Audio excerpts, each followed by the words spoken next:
Welcome. In this video, we will talk about the domestic systematically important bank. So what happened in an economy, banks also have a very crucial role to play. You must have read in your economics by now that how the banks are the one when they take the money in, the money multiplication happens. In fact, in 2020, 2019, sorry, UPSC prelims, there was a question regarding the same thing where they asked that how the money multiplier effect works.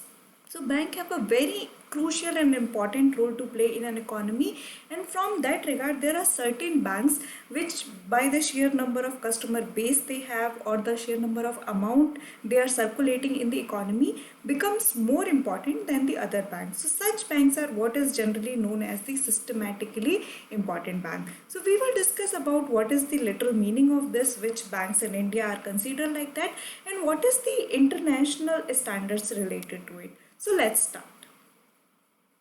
The Reserve Bank of India has retained State Bank of India, ICICI Bank and SDFC Bank as systematically important bank or banks that are considered too big to fail. So now again, this is also some of the parlance you will hear or you will read in various articles, that these banks are also called too big to fail.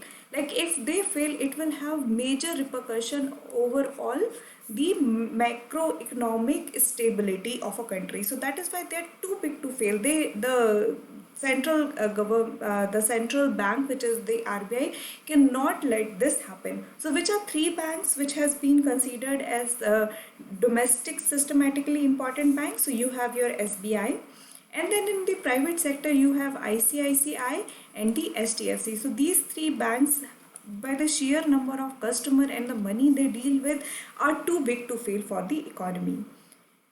The Financial Stability Board, in consultation with the Basel Committee on Banking Supervision and national authorities, has identified global systematically important banks since 2011. So you must have all know that in 2008 there was a major financial crisis which actually kind of waked the whole world that there has to be better standard. In that regard, there was a Basel Committee which has been formed, which like basically function and talk about how the various standards needs to be done. So you must have heard about the Basel norms also, which talk about how you have to keep certain amounts like the capital adequacy ratio to a certain limit so that bank run or bank stability is not hampered, like what happened during the 2008 financial crisis with Lehman Brothers.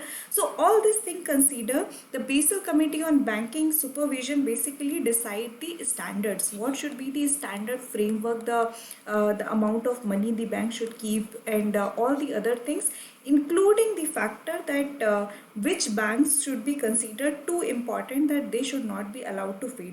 So this is all, these things are actually part of the Basel Committee, and these things become more stringent and more streamlined after the 2008 financial crisis. So these are the little bit background, little bit of things that you should remember. This will help you when you are trying to write your mains answer.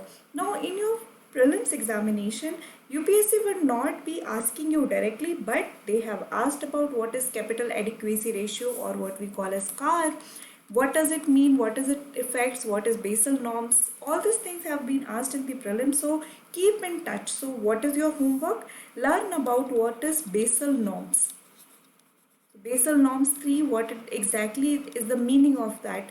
And in that regard, just I'll give you a hint, it actually talks about the maintaining of capital adequacy ratio. So this is all interlinked. Go ahead and check that out. What does it mean?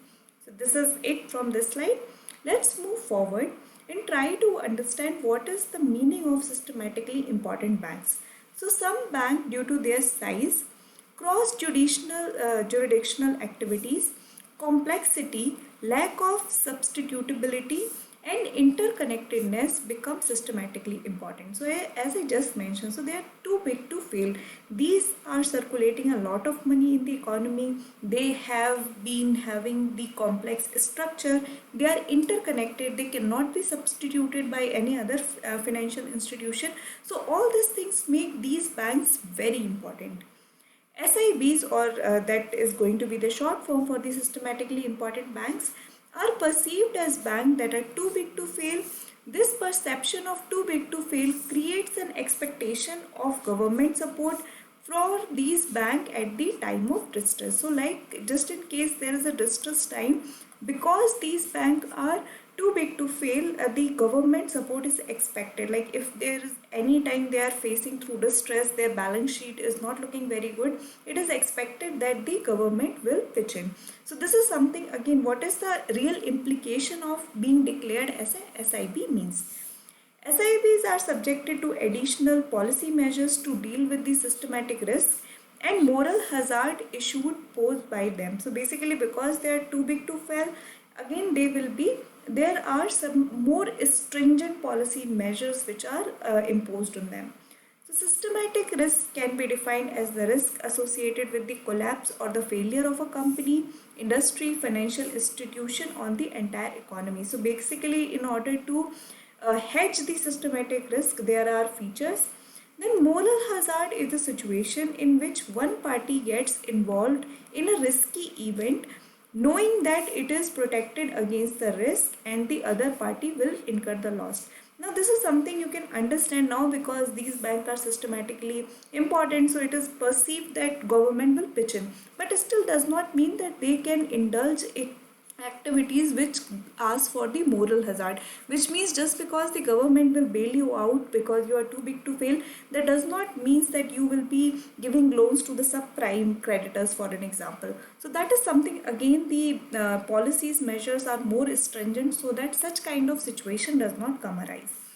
The disorderly failure of these banks has the potential to cause significant disruption to the essential service they provide to the banking system and in turn to the overall economic activity. So think about it, if these banks are like the sheer amount of money and customer base they have, if they fail out, it will actually have ripple effect over the entire economy, and this is exactly what happened during the financial crisis. So if you have been reading newspaper, if you have been aware about it, you know that during 2008 what happened was the Lehman Brothers, which was a bank in US, and that is the one which actually declared bank run, which means it does not have enough money in its coffer to give back to the depositors. So when the bank run happened, it was the trigger point which created the entire situation of financial crisis. So you can understand banks really could have ripple effect down the line. So again, these things are important for you to understand from the economic perspective. So I have already mentioned your work is go ahead and look at into it. Importantly, also look at the another topic, which is your non-performing asset. So very recently, there was a news about the para also.